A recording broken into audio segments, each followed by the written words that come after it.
पे भी लोगों को देख रही हूँ बात करते हुए, तो सब नेगेटिव ही बात कर रहे हैं। उनका यही कहना है कि यूनाइटेड नेशंस में जाना चाहिए और पाकिस्तान के हर पाकिस्तानी को, चाहे वो पाकिस्तान में हो, पाकिस्तान से बाहर हो, उसको ट्वीट भी करनी चाहिए, शोज भी करने चाहिए, बात करनी चाहिए, भारत के खिलाफ बात करनी चाहिए और इस फैसले के खिलाफ बात करनी चाहिए। क्या कहेंगे आप? सबसे पहले मैं यूएन का रिप्लाई दे देती हूँ कि नेहरू के जमाने में ही UN was said to remove the कबीला of Pakistan from Jammu and Kashmir and remove the bulk of Indian army from Jammu and Kashmir. अब मैं दूसरा सवाल जवाब दे देती हूँ कि ये तो यूएन ने ही कहा था कि जितने भी पाकिस्तान के कबीले आकर के और जितने भी टेररिस्ट ऑर्गेनाइजेशन आकर के पाकिस्तान में घुस के बैठ गए हैं उनको हटाया जाए।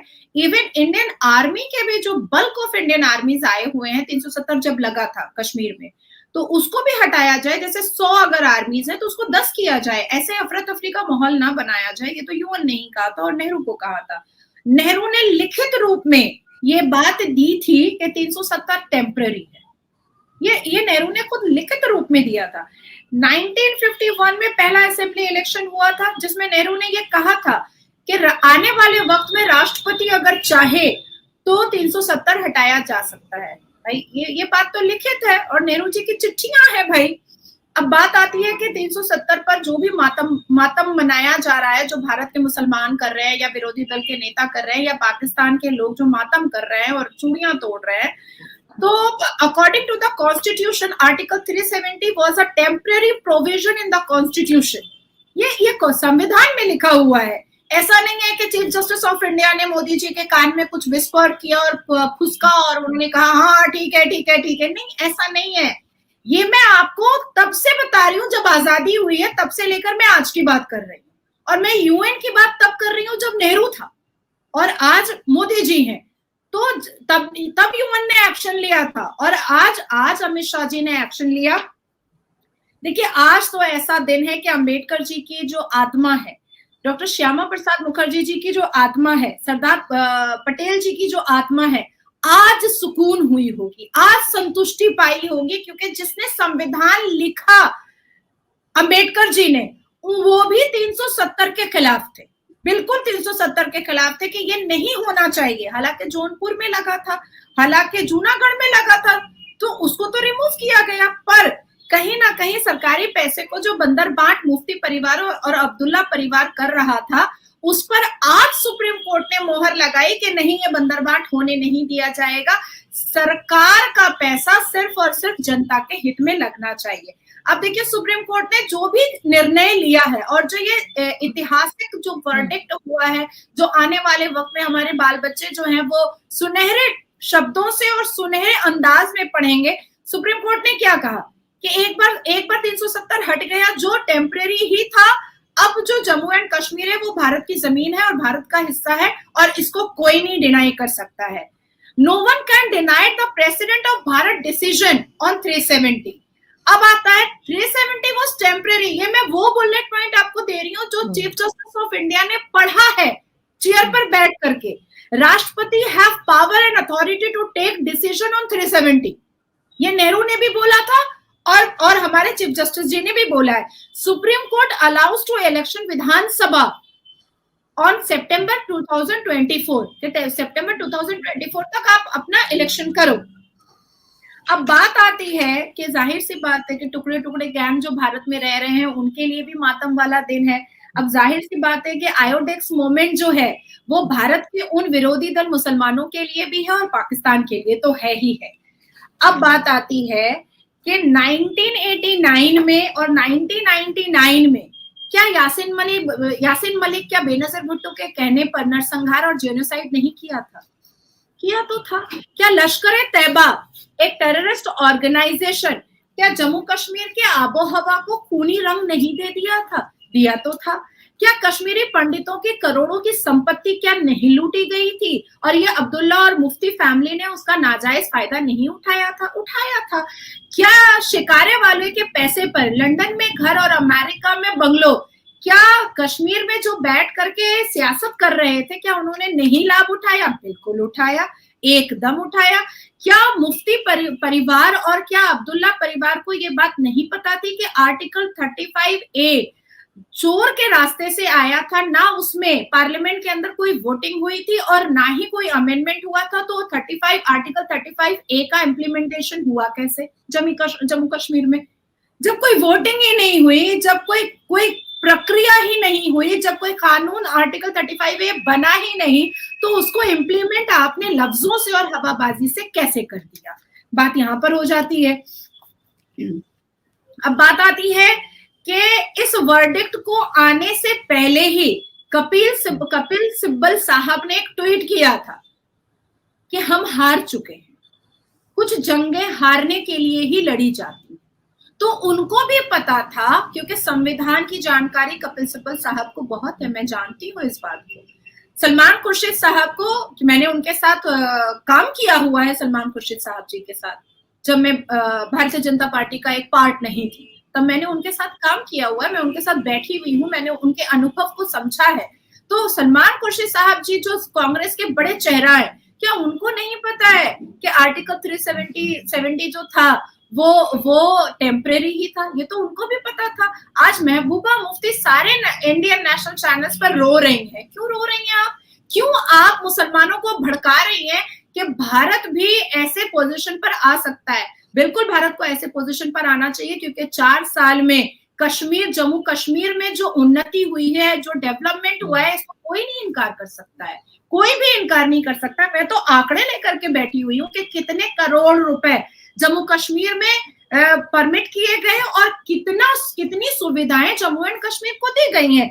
फिर बात उठी कि आर्टिकल 356 की, तो आर्टिकल 356 की जो भी काउंसिल ने बात उठाई, क्या उन्होंने संविधान नहीं पढ़ा था? संविधान पढ़ा था, उनको पता था कि आर्टिकल 356 भी राष्ट्रपति को, भारत के राष्ट्रपति को ये अथॉरिटी और पावर देता है कि वो 370 को रिमूव कर सकते हैं। चीज तो फैसला आ गया 370 2019 में हटाया गया, स्पेशल स्टेटस को खत्म किया गया। उस पर मुख्तलिफ application, more than 20 application supreme court के पास आई, अब फैसला भी आ गया। लेकिन पाकिस्तान के बहुत सारे कंसर्न्स है कि नहीं, ऐसा नहीं होना चाहिए, ये गलत फैसला दिया है। ये कोर्ट जो है, सुप्रीम कोर्ट ऑफ इंडिया को कहा गया कि इसको मतलब जो बताया गया इसने वो ऐसा कर दिया। वाकई आपको भी ऐसा लगता है या नहीं? मतलब एक आजाद जुडिशरी है वहां पे और उन्होंने अपने हिसाब से जो भी उनको सही लगा उसको उसके ऊपर फैसला किया। पाकिस्तान का जो रद्द अमल हुआ है वो तो समझ आता है, ऐसे ही होना था जी। वो कैसे सुप्रीम कोर्ट की जजमेंट को मान लेते जो ये स्पेशल स्टेटस कश्मीर का ख़त्म करता है और इंडिया का एक वो जो इंटीग्रेशन का प्रोसेस है उसको बना देता है कश्मीर का हिस्सा। जी। तो पाकिस्तान का जो रिएक्शन है वो समझ भी आता है, वो पाकिस्तान की पॉइंट ऑफ व्यू से शायद मुनासिब भी हो, लेकिन जो बैकग्राउंड है, मैंने इस पे खुद काम किया हुआ है। मेरी एक किताब है, यहाँ पे अगर ये देखें, जी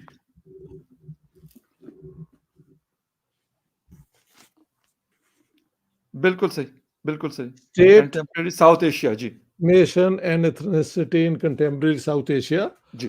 तो इसमें मैंने इंडिया, पाकिस्तान, बांग्लादेश, श्रीलंका की सेपरेटिस्ट मूवमेंट्स का एनालिसिस किया था। जी। तो कश्मीर पे मेरा अपना ओरिजिनल काम बहुत है। उसमें जो था कि जब ये हमने यहाँ से अपने मुजाहिदीन भेजे हैं और महाराजा को लगा कि कश्मीर उनके हाथों से जा रहा है, जी, तो फिर उन्होंने इंडियन गवर्नमेंट से 24 अक्टूबर को मदद चाही। इंडियन गवर्नमेंट ने कहा कि हम मदद तब करेंगे if you exceed to India, ठीक है। तो महाराजा ने इनिशियली जो एक्सेशन है वो टेम्पररी है कि इसका स्टेटस बाद में डिसाइड होगा, जी। लेकिन बाद में महाराजा ने हरी सिंह और शेख अब्दुल्ला जो हैं, जो कश्मीरी लीडर उस जमाने के थे, दोनों ने कहा कि कश्मीर की जो है ना एक्सेशन टू इंडिया वो परमानेंट है, लेकिन स्पेशल स्टेटस भी दे दिया गया इंडिया को। ठीक है, और स्पेशल स्टेटस जो है उसके मुताबिक फिर इंडिया कश्मीर की एक अपनी कॉन्स्टिट्यूशन भी थी, उसके जो प्राइम चीफ मिनिस्टर को प्राइम मिनिस्टर कहा जाता था, इस किस्म की सब बातें हुई, ठीक है। जी सर। लेकिन जैसे जैसे इंडियन कश्मीर के अंदर एक प्रॉब्लम हो गया इंडियन गवर्नमेंट के साथ, हाँ जी, तो उन्होंने कांग्रेस की हुकूमतों ने वो सारी लॉज को चेंज करके जो कंट्रोल अपना है ना उसे कायम रखा, ठीक है। जी। तब जब ये फैसला हुआ था तो ये था कि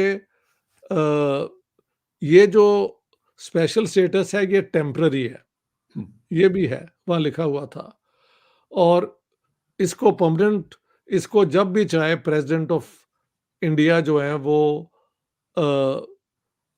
इसे खत्म करके इंटीग्रेशन कश्मीर की कर सकते हैं, provided the Kashmir assembly recommends it. अब हुआ यह है कि कश्मीर असेंबली ने तो रिकमेंड नहीं किया, लेकिन क्योंकि इलेक्शन बीजेपी इसी बुनियाद पे जीती थी कि हम आर्टिकल 370 को ख़त्म कर देंगे, तो उन्होंने 5 अगस्त 2019 को स्पेशल स्टेटस ख़त्म कर दिया, लद्दाख को अलग कर दिया, यानी और जम्मू और कश्मीर को उन्होंने कहा कि ये यूनियन टेरिटरी है जिनको वापस स्टेटहुड दे दिया जाएगा without Ladakh as soon as law and order situation improves. जी।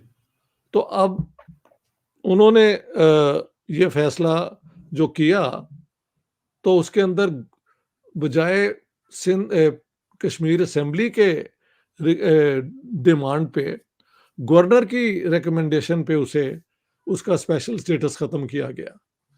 अब इंडियन सुप्रीम कोर्ट ने कहा है कि ultimately this was going to be temporary, वो टेम्पररी स्टेटनेस खत्म हो गई है, इसको अब इंटीग्रेट किया जाए और जम्मू और कश्मीर का जो रिस्टोर किया जाए दोबारा स्टेटस विदाउट लद्दाख, और सितंबर 2024 यानी अगले साल तक जी। इसमें इलेक्शन भी करवाएं आप।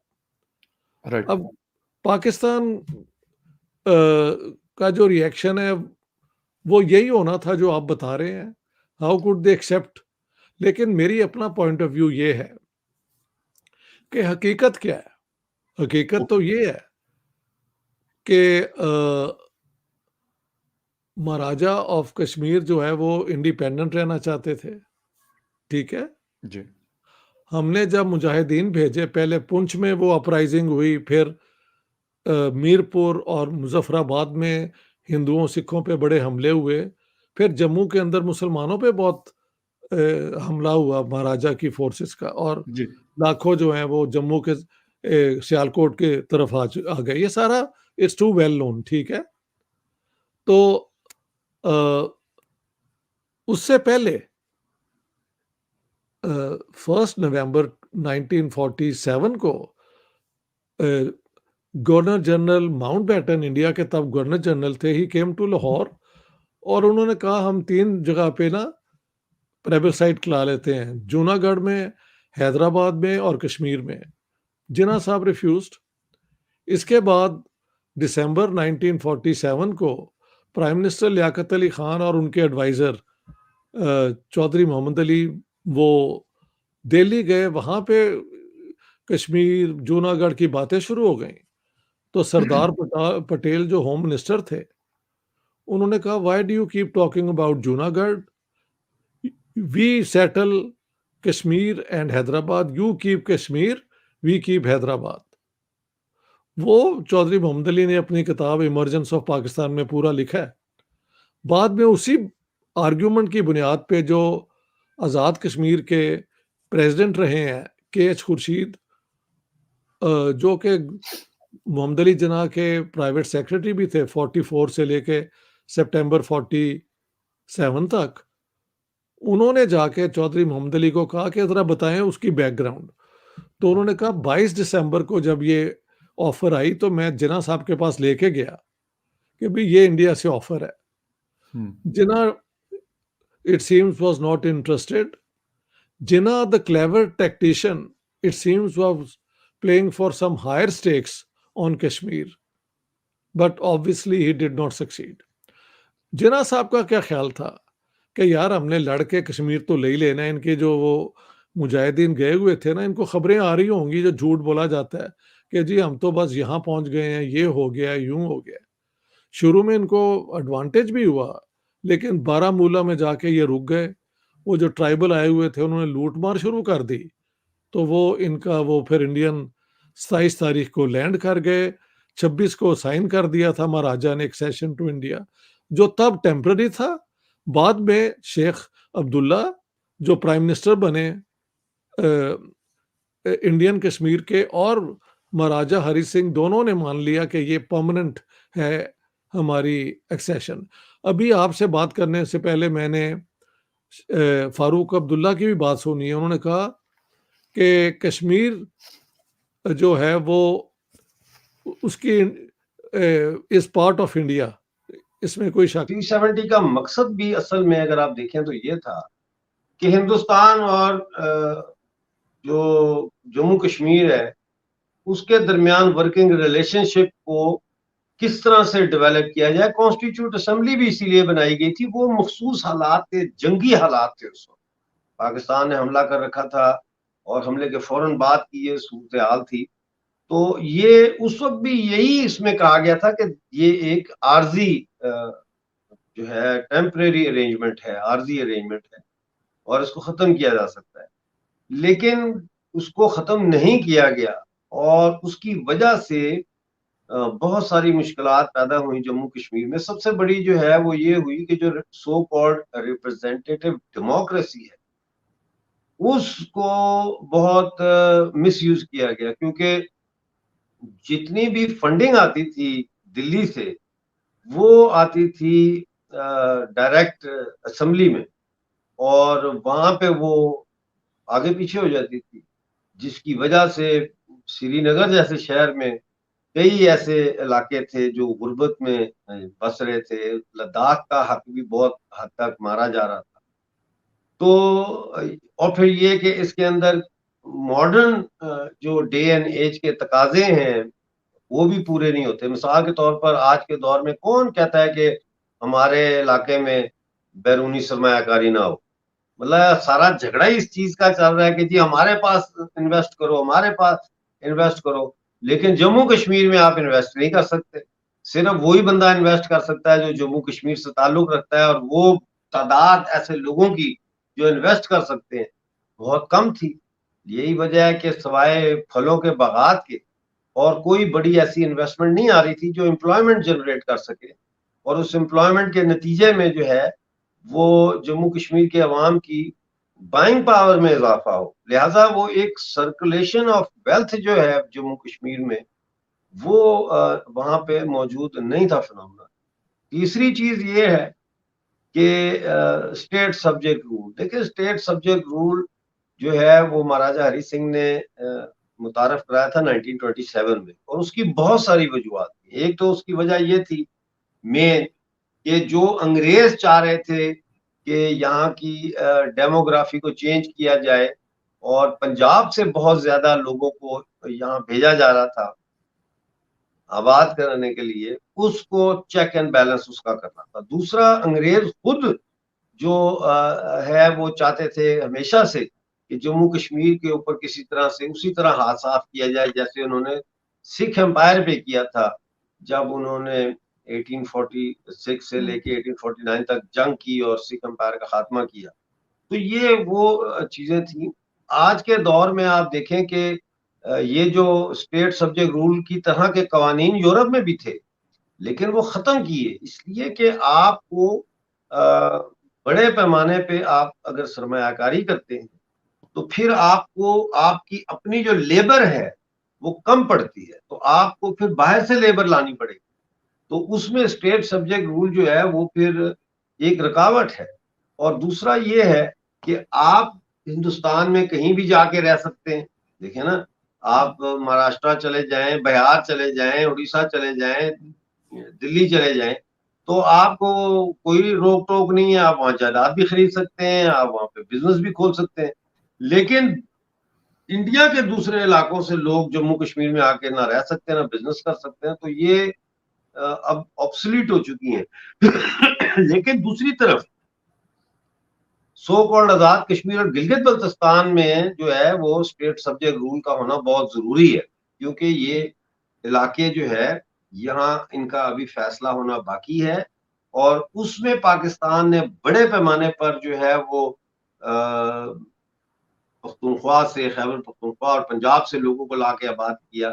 तो एक तो एथनिक डेमोग्राफी वहां की खराब कर रहे हैं वो, दूसरा वो वहां पंजाबी और पश्तूनों को लाके जो सुन्नी है वहां की रिलीजियस डेमोग्राफी को भी खराब कर। तो ये दोनों एक अलग चीजें हैं और उनको अलग करके देखना चाहिए। जी बिल्कुल, लेकिन पाकिस्तान इसके ऊपर यकीनन शोर मचा रहा है, और कल बात भी की गई थी, परसों से, बल्कि 2 दिन से वो कह रहे हैं हम यूनाइटेड नेशन में जाएंगे, हम इसको, इस फैसले को नहीं मानेंगे, और कई तरह की बातें की जा रही हैं। ये भी कहा जा रहा है कि पाकिस्तान, हिंदुस्तान जो है वो ये गलत कर रहा है। आपके ख्याल से पाकिस्तान कुछ कर पाएगा?